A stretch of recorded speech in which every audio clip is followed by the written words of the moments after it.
Final Fantasy XI is one of my favorite games, and it's got one of my favorite characters from Final Fantasy XI, LIlisette here. Now, we did see that they were going to buff some of the stuff here for the Final Fantasy XI banner. This banner has been pretty underhyped, but they are getting some pretty significant buffs. So let's go over Wizardress Shantotto as well as LIlisette, the first sort of character that kind of does the buffing support damage dealer thing really well, in my opinion. We've seen characters try to do this with like Edgar before, or you know, Adventurer Locke. She's gonna have a little bit of coolness in that way, a lot of uniqueness in her kit in that situation there. So if you're looking for a character like that in your party, she might be the one for you. And try to be as unbiased as possible here, because I do love FF11. It's got so many, I have so many memories near and dear to my heart there. So once again, just want to shout out and thank you guys for the support. Thank you guys who are still becoming Patreon members as well as YouTube channel members. You guys are amazing out there. I want to see you guys down in there. Let me know how you feel about Final Fantasy XI in general. And even if you don't intend on pulling on this banner whatsoever, thank you guys for being here and showing your support. So first, we're going to go over Wizardress Shantotto, and then after that, we're going to hit up a LIlisette. So Wizardress Shantotto here is going to be your Chaos Wave Awakened Chaining Frame Mage. She did get awakened to Chaos Wave Awakened. She did have originally Chaos Wave. Chaos Wave Awakened is pretty much what we decided that she was going to be when we saw her in the news, and this is what she actually is. Her team art, the Wizard's Pegasus over here, is a hat, pretty good, 52 magic, 15% magic as well, and 20% lightning resistance. So it's just going to be a pretty solid hat to wear on your head. 52 flat and 15%. Nothing more to say about it outside of that. Really solid if you want to put this on a mage. Her super team art here is the Minister's Coat.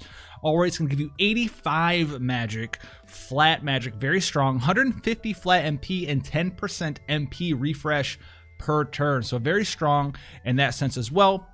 But you don't really need to go out of your way for the Minister's Coat, but it is very powerful as well for not only the damage from the raw magic, your true dual wield, your true double hand builds, but for your MP conservation as well with the MP refresh, 10%, that's a lot, and then 150 flat. So let's get into her skill set here. Her equipment selection, she can wear daggers, staves, rods, whips, and maces, armors, hats, clothing, and robes. Now we'll get into her kit here, as we'll talk about here. She's going to have a lot of Chaos Wave Awakened moves. She does have triple cast with Chain Spell, triple cast black magic. She's going to have a triple cast for her skills as well down here with a lady's triple cast. I know it's called a lady's triple cast. Before we get into that though, we'll have her first cooldown skill, Pride higher than Gustaberg range. All right, Gustaberg coming in, that's a zone from Final Fantasy XI. 4-turn cooldown available on turn 1. Decreases lightning, water, and dark resist by 120% for 3 turns all enemies, and gives a multiplier buff. I almost said multiplier plus modifier, so multiplier buff for 3 turns. This can't be dispelled to a lot of her different skills we'll be going over later, like Gate of Tartarus, Nightmare Scythe, Retribution, Salvation Scythe, True Strike. If you know any of these names, you know where they're from. They're all weapon skills from Final Fantasy XI. Now, she does have some early imperiling skills here. She has True Strike, Retribution, and Nightmare Scythe. All right, these are going to be 80% imperils for the respective elements. So we have a Thunder move, a Water move, and a Dark move. These are all Chaos Wave Awakened. And they're going to be your 80% imperiling skills there that you can use right off the bat. She does have Mana Wall Plus, which is magic damage mitigation for 3 turns by 30% to your entire party, and a 1000 HP barrier for a little bit of, you've guessed it, utility and party support there. These skills are all going to be part of her triple cast. After that, we have Cascade, which gives a 7.5 times multiplier for Divine Milesian, Gate of Tartarus, Nightmare Scythe, Retribution, Salvation Scythe, and True Strike. This is going to cost 10 of your Limit Burst Gauge crystals, but CG Shantotto is a CG protagonist character, so she's going to start with a full Limit Burst Gauge, so you can use this to buff up these multipliers and do even more damage, which is going to be a way for you to do big, large burst. Now, her big 3 down here, Divine Milesian, Gate of Tartarus, and Salvation Scythe, these are going to be here pretty much her big main damage dealing spamming skills. They're all Chaos Wave Awakened. They all cost 70 MP.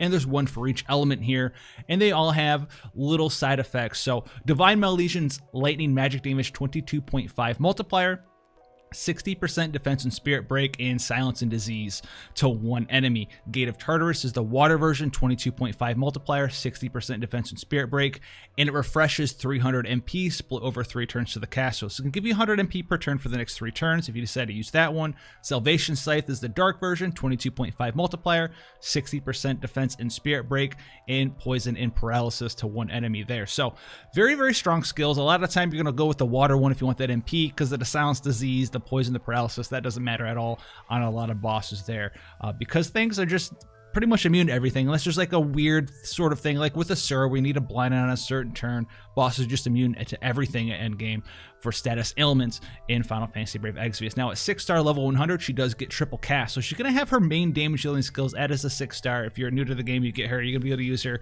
to clear some earlier content before you can get access to some 7-stars. Now once you get to 7-star, this is where she gets her big 3 cooldown skills. The first one is Play Rough, 5-turn cooldown, available on turn 1.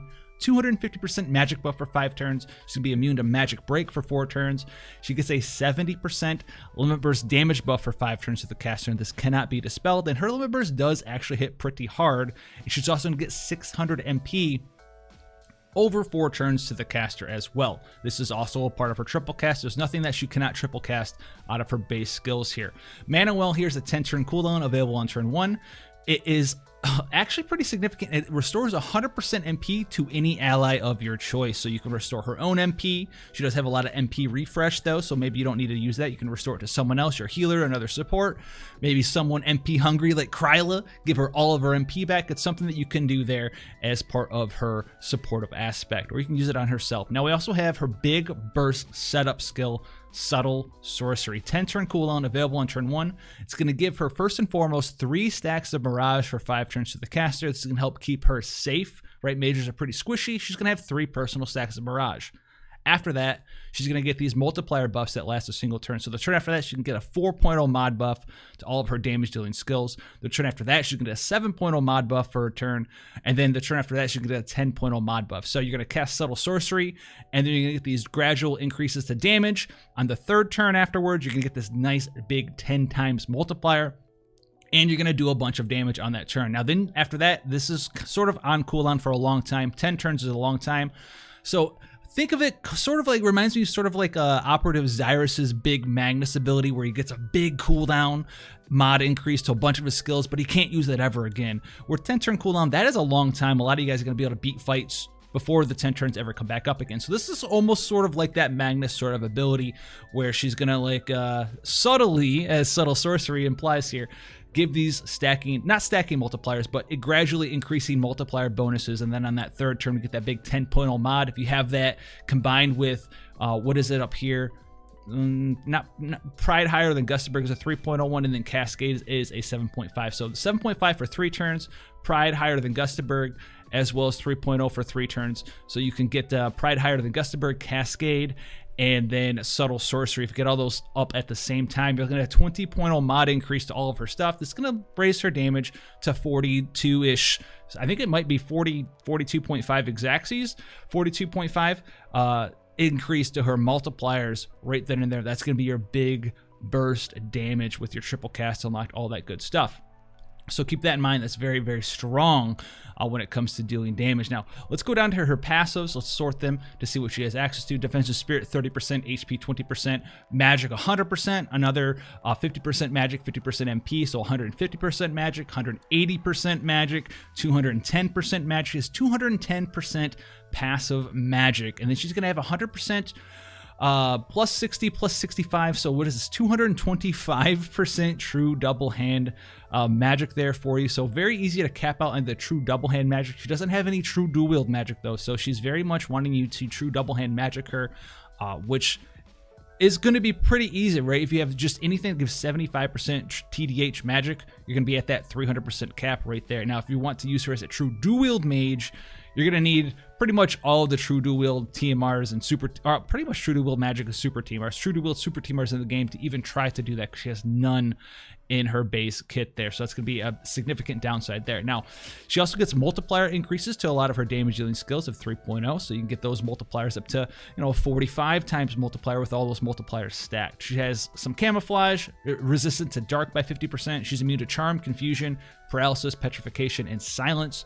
And then she also gets 50% LB damage, 100% high tide, 2 LB gauge crystals per turn, 12% MP refresh. She's a CG protagonist, so she starts with her, guess what, Limit Burst fully filled. And she also has decreased MP costs of all your spells and abilities by 15% as a passive.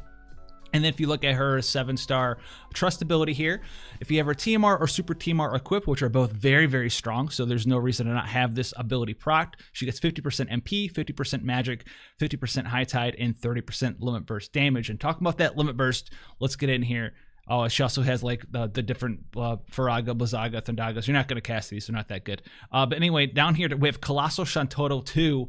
So limit burst costs 40 limit burst crystals, and in case you want to do non-elemental damage, it is a magic damage 35.5 times mod with ignore 50% spirit. That means it is a base 70 times multiplier there. Then on top of that, the next turn, it's going to auto cast a skill at the start of your turn that increases her limit burst gauge by 30 to 40 crystals. So you're going to get 75% to all of your limit burst back again after you cast Colossal Shantotto 2. So once you get this going off, which you can as soon as turn 1, the next turn, if you have 10 limit burst crystal per turn fill rate somewhere, she's got a little bit in her kit, you're going to be able to just keep firing your limit burst off every single turn over and over and over. Now, it is non-elemental damage, all right, so you're not going to be able to use any sort of imbues and perils. It's magic damage, so no imbues, no imperils because it's non-elemental, but if you want to do non-elemental damage with her in that way, you can do that. And remember, she just does have quite a bit of limit burst damage in her kit. She's got that 70% limit burst damage buff. She has some passive ones as well. So something else you can do, but it's not really going to be what you're going to do. Now, as far as power, how good is she? She's pretty good. She's pretty strong. If you don't have a CG Dark Fina or anything, you're looking for a mage, this is something that you can go for if you really want to. Her passives as far as tankiness goes, right? She's true double hand, so you're not using 2 weapons, so that halves the item world rolls you can wear on your weapons, so you can't have HP and defense and spirit on all of your weapons. And as far as passives go, she's got some defense, HP, and spirit passive, but she doesn't have a lot, right? She's got 30% spirit here, 30% spirit here, so that's 60. She's got 90% spirit, and then for defense, she's got 30% defense, and then for HP, I think she's got this paltry 20% HP there. So keep that in mind as well. So she's not going to be the tankiest person.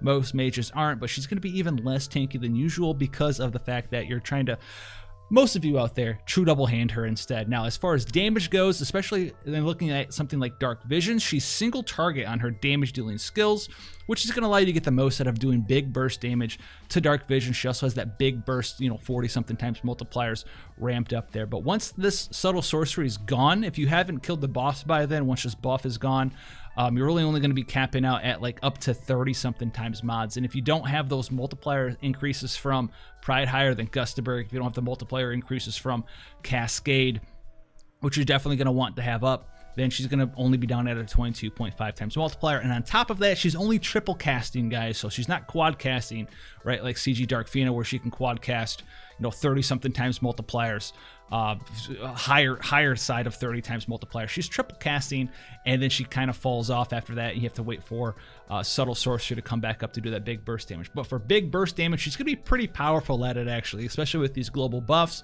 For other mages coming out in the near future, we have someone like Vivi is coming out from Final Fantasy IX. That should be relatively soon. If you have a recent mage, there's no reason to go for, actually, in my opinion, any mages in general outside of maybe something for Dark Visions. But if you want one for Dark Visions, you don't have one yet, this could be something that you could be shooting for.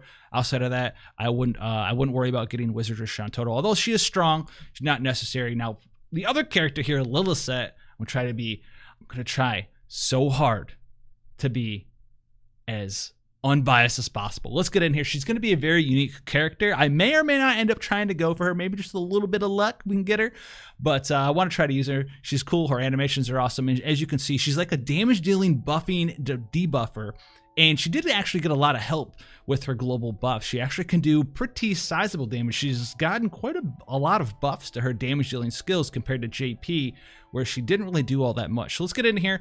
Her TMR is going to be the Dance Master, which gives you 40% unconditional attack and another 30% attack if you're equipped with a dagger. So nothing super insane. We have a lot of 4-star TMRs like this. This is why I'm like not losing my mind over it, but it is up to 70% attack if you're using a dagger, which guess what? She's a dancer. Dancers do use daggers, so this could be something that you throw on her. Proc or trust ability, good to go there. So good, but nothing to lose your mind over. Now we have the super TMR, the Moonshade Earring, which is what you get from actually completing Wings of the Goddess in FF11. It's pretty cool. It gives you 53 attack, 53 defense, 53 magic. So put it on your damage dealers, either kind. It gives you auto refresh, which is pretty awesome, 5% MP per turn. Then it gives you bonds with LIlisette, which is a ribbon. So something very similar to like Edgar's super TMR, Edgar King or Figaro, but this has attack and magic on it, so you can use it on either sort of damage dealer. And it also has defense on it too. And on top of that, it gives you 2 Limit Gauge crystals per turn. So you can also put this on some sort of supportive character if you want to as well, to get the ribbon plus the LB gauge per turn at the same time. So pretty awesome super TMR. I know a lot of you guys do like the ribbons plus the offensive stats in your accessory slot, which this is. So something for you to maybe look out for in the future if you really want something of that nature. Now equipment selection, she does have pretty narrow equipment selection. She has daggers, swords, throwing weapons, and fist weapons. So that's something to keep in mind there. And there's not a whole lot of super good non-super TMR daggers in the game. There are a couple, but it's one of the, not the greatest weapon types in the game. But fists and throwing weapons and swords, there's a lot of good ones of those, especially the free ones from defeating different trial bosses, right? We have the Tiger Fangs. We have access to the Rising Sun, which have some killers on it, which can help you out there when trying to do some damage. Her armor selection, hats, clothing, light armors, and robes, oddly enough. Now let's get into her kit. Her kit is really weird. We're going to try to go through it as best as possible. She's got a lot of supportive stuff. She's got a lot of damage dealing stuff. And let's just get into it. All right, Viper Fang is a skill we're not going to be casting ever. Vivifying Waltz here is an HP and MP refresh over time. Not really all that great. 3,000 HP per turn for 5 turns, and then 200 MP split over 5 turns as well. She has Sensual Dance, which gives a low 130% attack and magic buff for 4 turns to all allies, and 100% attack and magic break for 4 turns to all allies. Then we have Glacial Edge and Fluvial Edge, which are her imbue. She actually does have self-imbues to do damage as well, and she's going to be an AT chainer, Absolute Mirror of Equity, or AMOE. Absolute Mirror of Equity was known as Absolute Tranquility in JPS, so I call it AT instead of AMOE, and it's also easier to say. So if you're confused by that, I'm sorry. But Glacial Edge, 7 times mod, Ice Imbue. Fluvial Edge, 7 times mod, Water Imbue there for you. Then we have Whirling Edge, which is 100% ice and water imperil for 5 turns to all enemies there, and also is an AT chaining skill. So she's got the imbues and the imperils for herself. Now we have Maiden of Dusk, which is a cooldown skill. It's very powerful too.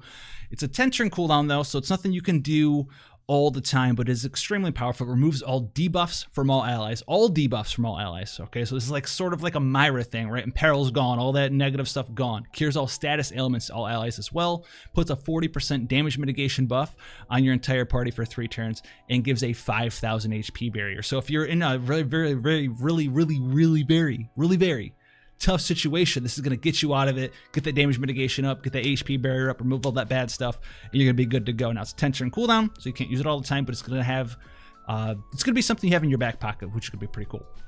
Now we have Rousing Samba, which is going to do a defense and spirit break of 60%. Not that great for 4 turns to all enemies, but it is there.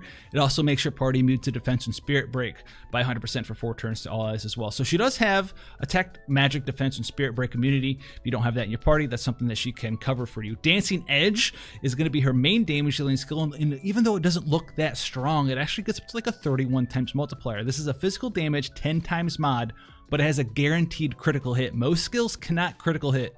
Pretty much any skill in the game can't critical hit. The only skills that can critical hit are ones that say with a critical hit. And critical hits in FFBE increase the damage that you do by 50%. So you can pretty much increase the multiplier of this skill by 50% or 1.5 times. And it's going to get additional multiplier buffs on top of that.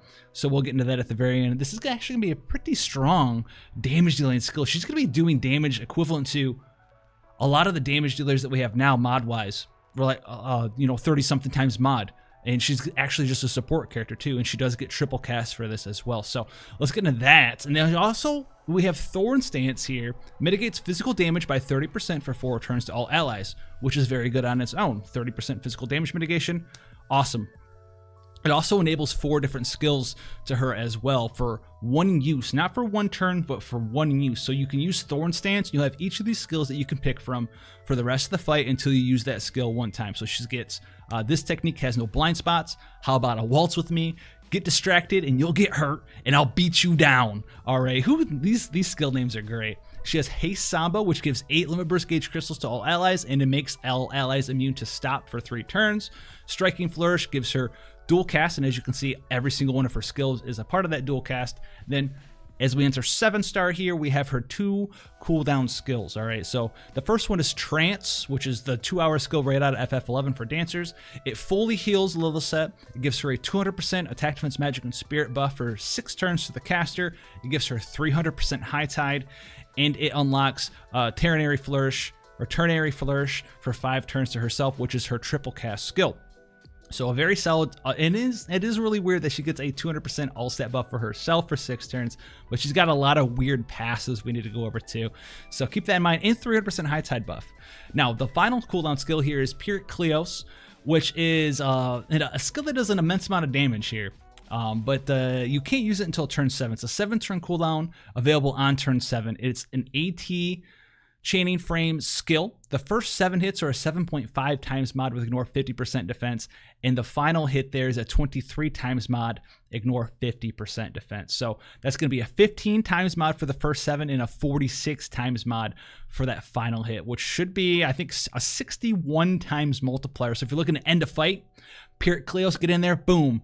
You can't dual cast it because it's a cooldown skill. You can't triple cast it because it's a cooldown skill, but you can just select Pyrrhic Kleos as the only skill you want to do, and because she is a true dual wield character, she's just going to automatically cast this skill 2 times. So think of it sort of like we do with like Carton, right? Where Carton's strong skill has 99 times mod, except Carton's doesn't work with dual wield because it's a big 99 times mod. Hers is a lower mod, 61 times mod, but it will fire off 2 times. So it's going to be, 122 times mod compared to someone like Carton's 99. So it's actually a very strong way to end a fight, burst through the last remaining HPs of the boss monster that you're fighting on turn 7 in that fight. A lot of cool stuff that you can do with Pyrrhic Kleos there. Now, as we get into her passives here, she has 30% physical dodge. She has natural dual wield, HP 30%, spirit 20%, immune to paralysis, MP 20%, and then MP defense and spirit 20% when equipped with a dagger, 30% attack, 100% high tide. She does get the true dual wield mastery 6 times multiplier cap as a passive, so she's an actual true dual wield unit with that big 6 times mod cap. Big deal there for her in doing damage. And then we have in the Name of the Father, which is a quest name. Actually, I think most of these are actually quest names from the game. Traveler from the Light Future, Moonshade Butterfly, In the Name of the yeah, these are all quest names from Wings of the Goddess. I'm into this. All right, anyway. Attack, Spirit, HP 30%. She gets a 3 times mod Energy Drain and Quick Step. And then she gets a 4 times multiplier to Dancing Edge, which is her main damage dealing skill, as well as those unlock skills we talked about. And it also will auto cast In the Name of the Father at the start of the battle or being revived. So she's going to have a lot of unlocked skills just for when she either gets revived or when the battle starts. So keep that in mind as well. She has Tactical Parry, which is a counter skill that she can counter up to 3 times with per turn. She's immune to stop. A dagger skill A+, gives her 50% attack, 20% MP when equipped with the dagger, 20% wind resist when equipped with the dagger, and 50% true dual wield. Her trust passive here, her trust ability, if you have her TMR or super TMR on, gives her attack, defense, HP, spirit, and MP, 20% and 50% true dual wield, which makes her TMR pretty good, because if you're using a dagger on her, right, her TMR is going to give her 70% attack and proc her trust ability for 50% more true dual wield. Very powerful. Her 105 passive gives big multiplier increases, 9.0 to Energy Drain and Quick Step, 7.0 to Dancing Edge. This technique has no blind spots, and Viper Edge or Viper Bite. And then a 5.0 mod to Whirling Edge. She has attack plus 20% passive. And then her final one, Successor of the Dark Future, 40% attack. She's immune to Charm, and she auto-casts Successor of the Dark Future at the start of the battle or after being revived. So she's going to have a lot of cool stuff here, especially when we're talking about defensive-oriented passives. 30% dodge, Charm immune, paralysis immune, and stop immune. So she's going to need something for like petrification. But the big ones here, she's both charm and stop immune, which is pretty awesome there.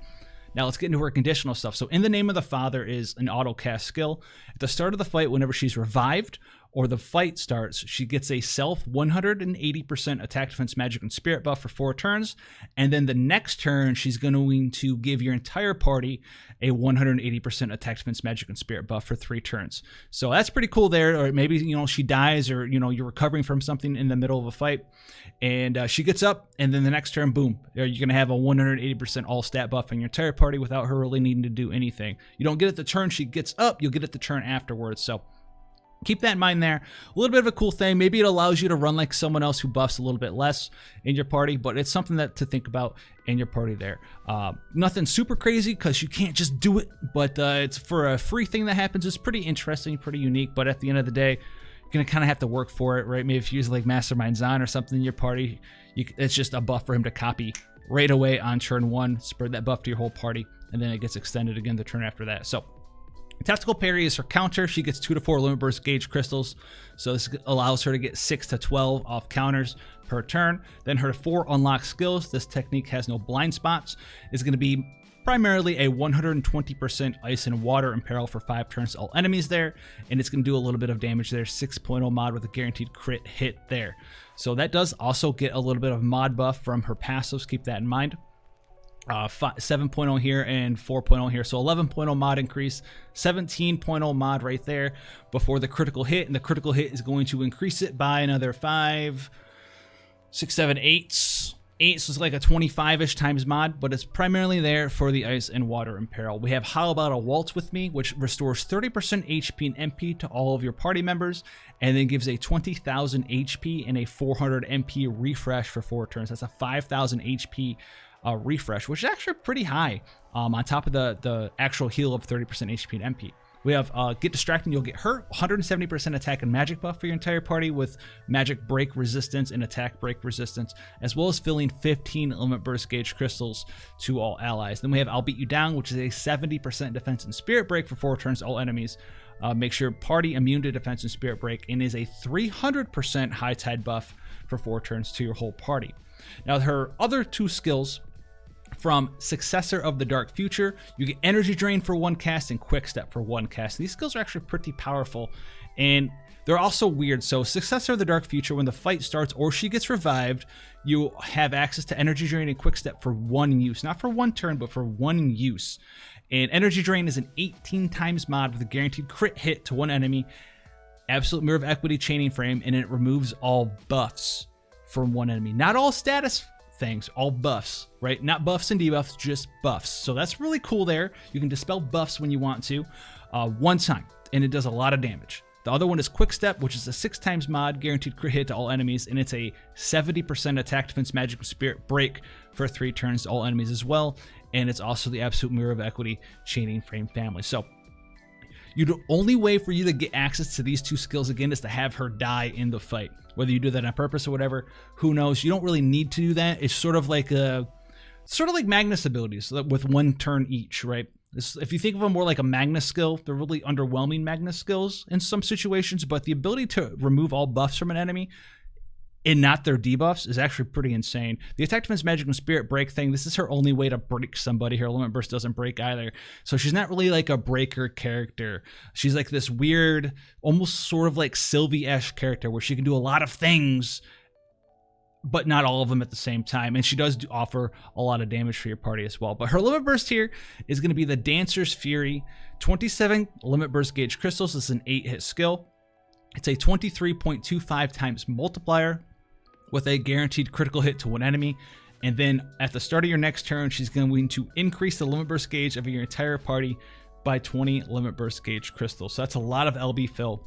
And if you're a madman running like a LIlisette and a friend LIlisette in parties where you can run dupes, you can run 2 of them, use 2 Dancer's Furies every turn.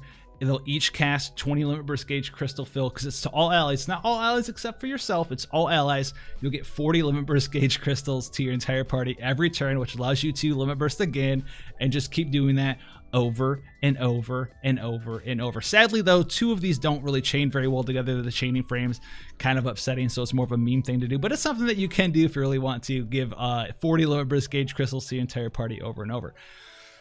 Now, as far as a character that does damage, how does she fare in damage dealing? So let's look at her mod buffs again. We have a 7 times mod right here to Dancing Edge and a 4 times mod right here to Dancing Edge. So that's a 11 times mod increase. Dancing Edge is now a 10 times mod. This is where a lot of her buffs did come from. So a 21 times mod increase there to Dancing Edge, or 21 total before the critical hit. The critical hit is going to raise it by another 15.5, which is actually pretty big. That's like a 36 times multiplier. Did I just do that right? Oh, no.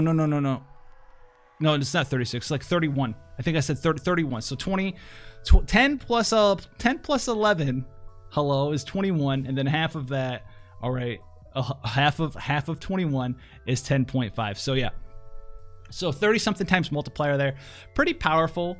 As far as a chaining character, is it gonna like break the meta or anything? Not really, but she's gonna have triple cast, 31.5 times mod, damage dealing skill, which is actually pretty significant. Like it's not like breaking the meta, but it's really strong. I'm not trying to oversell it whatsoever. We were looking at characters in the game who, you know, don't even do that. And remember, she's got 6 times mod chain cap on top of that, so keep that in mind.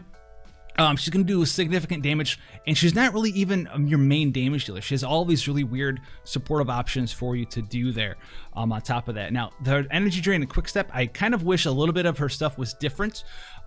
In my opinion, if she had, you know, defense and spirit break, and then she had an attack and magic break as well instead of an attack and magic buff, then we could be talking about a character who had both the yin and the yang to the kit, right? She's got attack and magic buffs and defense and spirit breaks. If she had attack and magic breaks and defense and spirit breaks, they could reuse again.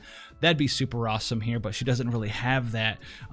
That's the really awkward thing about her. She's almost got literally everything you would want, right? If these were a defense and spirit buff to go with her attack and magic buffs, and then the unlocks were attack and magic breaks to go with the defense and spirit breaks, then we could have some really cool stuff to talk about where she'd have like a full supportive kit. She'd have the breaks and the buffs. She's kind of got both of them, but it's half of one. So it's like attack and magic buffs, defense and spirit breaks. It's not both, which is her big weakness. But she does do a lot of crazy stuff. The energy drain and the quick step, if you find a way to reuse this again, you'd have to be killing off your own characters. I wouldn't really do that, but you can do it in a pinch if you really need to. That being said, should you guys pull for this character? I would tell you guys not to. If you're looking for a damage dealing type character that also has a support kit, I would wait for, you guys know who I'm going to say, Final Fantasy X-2. Riku is very similar to LIlisette. She's not going to do as much damage as LIlisette does unless she gets buffs for whatever reason, because she's locked into dual cast. But her supportive kit, she's got more of a support kit. She's a full-time breaker, 80% all stat breaks. On a cooldown skill, auto re-raise. Her limit burst, 80% breaks again for 4 turns. She's got lightning imbue. She's got some HP and MP healing. And she's got access to a 30 times mod on a dual cast. And it also gives a stack of Alien Mirage, and she's less of a clustered unit. LIlisette's sort of clustered. She does a lot of cool, really strong stuff. Maiden of the Dusk, physical damage mitigation, not magic damage mitigation, but Maiden of the Dusk has the general mitt if you need that in a pinch. So she's very similar to like Sylvie. If you took Sylvie, took some of Sylvie's supportive kits away, like the elemental resistances and stuff of that nature, and the ability to let people chain with each other. If you took Sylvie out and made Sylvie the chainer and gave Sylvie a very reasonable, very sizable, actually like really good amount of damage for where we are in the meta, right? 31 times multipliers, triple cast, true dual mastery, and used her to chain with someone else, then you'd have a weird version of Sylvie. That's kind of what LIlisette is here. In JP, she didn't do that much damage. We got a pretty sizable multiplier buffer. I think she was doing like 19 times mods in JP. Ours is up to 31, so very significant increase in damage, but I still wouldn't pull for her. Oh, I kind of want to use her though because she's so cool, but if she just had those little bit of differences, I would tell you guys to go for her, but Riku Tentu can't be that far away. Save it for her instead if you're looking for the offensive breaker support character. Wizardress Shantotto, pretty decent character, but you guys know how I feel about mages. So that's going to wrap us up today. Thank you guys so much for coming and hanging out. LIlisette, you're so cool. Maybe I'll random into you with a daily or something. Maybe we'll get you some tickets on stream. If you want to see the stream, links down below, twitch.tv/Howls. Thank you guys once again for leaving them comments. Let me know how you feel about everything going on. If you've been in the know, you've been watching the other videos, let me know about those as well, because there's a lot of cool stuff coming on the horizon. I'm working for some stuff on some videos for you guys there. And then thank you guys once again for becoming patron sponsors, as well as YouTube channel members. You guys out there going the extra little further distance, you know, 99 cents at least a month. You guys are out there helping. It helps so much. You know, $1 a month, insane difference it can make here for being able to create content on YouTube for you guys. So that being said, thank you so much, and I'll see you guys in the next one. Take care, guys.